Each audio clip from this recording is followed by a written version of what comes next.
Dua negara, satu rumpun. Malaysia dan Indonesia berkongsi sejarah, bahasa dan budaya, namun tetap unik dalam cara tersendiri. Dari adat perkawinan hingga cita rasa makanan, perbandingan ini bukan soal perbezaan, tapi tentang keindahan dalam kepelbagaian. Inilah kisah dua budaya yang bersaudara, tapi berwarna berbeza.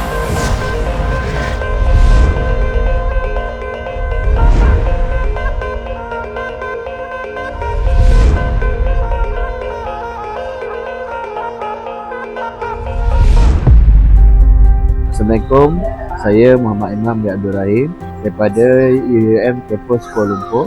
Hari ini kami akan membincangkan berkenaan perbandingan antara budaya masyarakat Malaysia dan Indonesia. Okay, bersama-sama saya pada hari ini adalah Puan Mas. Terima kasih Puan atas meluangkan masa untuk wawancara pada hari ini.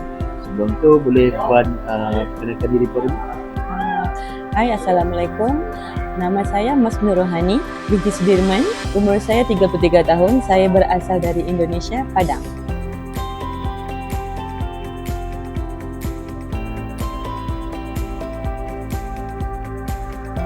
Okey Puan Mas, saya selalu teruja bila bercakap tentang perbezaan budaya antara Malaysia dan Indonesia. Walaupun kita berasal dari dua negara berbeza, banyak kesamaan antara kita, tapi ada juga beberapa perkara yang sangat unik. Mungkin kita boleh bincangkan beberapa elemen budaya yang membezakan kedua-dua negara dan nilai budaya, bahasa dan agama. Ya, betul. Kita memang mempunyai perkongsian perkara yang sama dan nilai budaya yang menarik dan hampir sama. Contohnya, nilai budaya di antara Malaysia dan Indonesia yang sangat mementingkan nilai kekeluargaan. Misalnya, di waktu perayaan, di antara keluarga yang suka berkumpul dan saling menghormati orang tua dan cara bertutur yang sangat sopan dan penuh menghormati sesama sendiri. Betul, saya setuju. Di Malaysia pun ada banyak elemen respek terhadap orang tua, terutamanya dalam masyarakat Melayu. Kami ada konsep adab yang mendalam dalam setiap interaksi.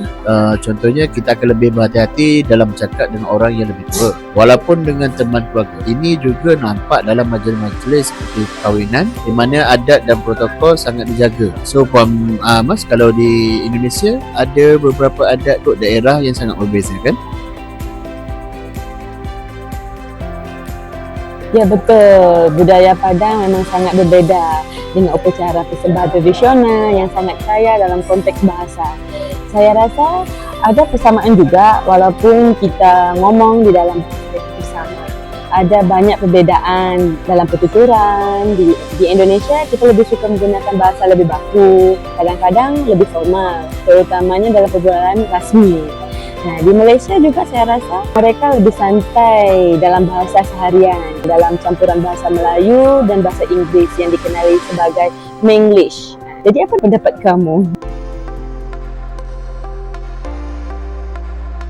Itu dia. Menglish memang ciri khas Malaysia. Ada beberapa ungkapan yang memang orang luar susah nak faham, seperti yang biasa kita guna perkataan lah, dan bagi Indonesia yang menggunakan perkataan law yang selalu digunakan. Itu juga menunjukkan keakraban dalam komunikasi kita. Di Indonesia, saya rasa penggunaan bahasa lebih formal dalam kehidupan sehari-hari. Contohnya kata-kata sapaan seperti apa khabar biasa digunakan. Sedangkan di Malaysia, kita lebih cenderung menggunakan sapaan ringkas seperti apa khabar, kan? Ada apa-apa? Jangan lebih santai.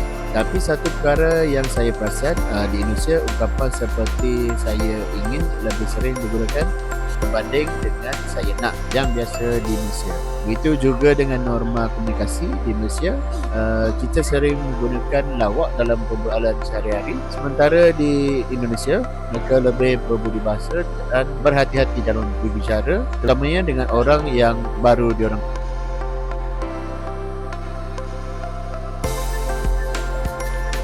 Setuju. Tapi kalau bercakap tentang agama, perbezaan agama dan amalan juga memberi impak yang sangat besar di dalam budaya kita. Di Malaysia, Islam adalah agama rasmi dan diterapkan dalam kehidupan seharian. Seperti dalam berpuasa, solat dan sambutan perayaan seperti Hari Raya. Walaupun dalam kebebasan beragama, umat Islam di Malaysia juga sangat menjaga simbol-simbol agama seperti penggunaan tudung, solat berjemaah, dan zakat. Di Indonesia, agama Islam juga merupakan agama utama, tetapi lebih kepada beragaman agama. Misalnya, kita mempunyai agama yang banyak. Contoh, seperti agama Hindu, agama Kristen, dan agama Buddha yang diterima dengan baik dan dalam kehidupan seharian. Walaupun begitu, amalan Islam juga sangat dihormati di Indonesia, terutama di bulan Ramadan yang sangat meriah, dan tradisi berbuka puasa, tarawih di masjid, kayak gitu. Ya, betul Puan. Di Malaysia kita juga ada banyak perayaan yang berkaitan dengan agama, seperti Hari Raya Aidilfitri yang disambut secara besar-besaran. Tetapi aktiviti agama sangat penting di Malaysia kerana kita mempunyai masyarakat pelbagai agama. Oleh itu, kita perlu berhati-hati dalam setiap aspek dari pakaian hingga ke ucapan supaya tidak menyinggung perasaan orang lain. Di Indonesia, walaupun majoriti Islam, negara ini sangat berbeza dalam penerimaan pelbagai kepercayaan. Misalnya di Bali, Islam Hindu sangat kuat dan diterima dengan baik. Dan ada upacara keagamaan yang sangat unik seperti Nyepi yang merupakan hari raya tahun baru bagi agama Hindu.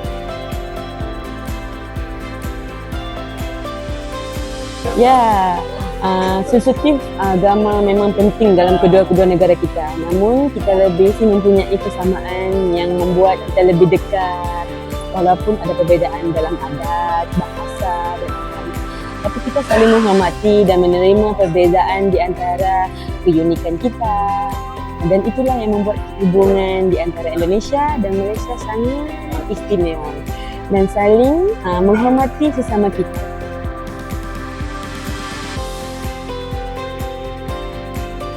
Sangat setuju Puan. Walaupun kita berbeza, kita mungkin banyak nilai yang sama seperti penghormatan terhadap keluarga dan tradisi serta menjaga kehormatan antara agama dan budaya. Ini yang menjadikan hubungan antara negara kita sangat kuat. Semoga kita dapat menghargai keindahan perbezaan ini. Okey Puan, terima kasih di atas perkongsian. Sehingga kita bertemu lagi. Okey, sama-sama. Sampai ketemu lagi. Dadah. Bye.